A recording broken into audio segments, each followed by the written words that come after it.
एक बार की बात है, एक शहर में एक बहुत ही ज्ञानी फकीर रहा करता था।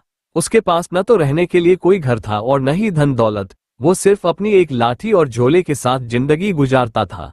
वह हमेशा ज्ञान की बातें किया करता था और लोग दूर दूर से उसकी बातें सुनने आया करते थे। एक दिन उस शहर का राजा फकीर के पास आया और बोला, हे ज्ञानी फकीर, आप इतने विद्वान हैं फिर भी आप एक फटेहाल जीवन क्यों व्यतीत कर रहे हैं? आप मेरे साथ मेरे महल में चलें। मैं आपको सभी सुख सुविधाएं दूंगा।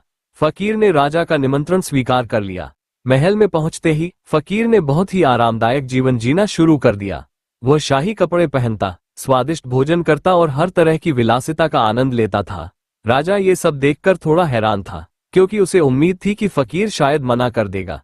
कुछ समय बाद राजा ने देखा कि फकीर पूरी तरह से बदल गया है। वह अब धन दौलत और ऐशो आराम में डूबा रहता है। राजा को लगा कि फकीर ने उसे धोखा दिया है। लेकिन एक दिन उसने एक हैरान करने वाली बात देखी।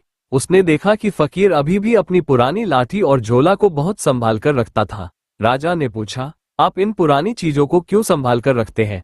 फकीर ने जवाब दिया, महाराज, ये चीजें मुझे याद दिलाती हैं कि मैं क्या था और मुझे क्या नहीं भूलना चाहिए। ये चीजें मुझे याद दिलाती हैं कि यह सब कुछ अस्थायी है। एक दिन ये सारा सुख चैन खत्म हो जाएगा, लेकिन मेरी आत्मा का ज्ञान मेरे साथ रहेगा।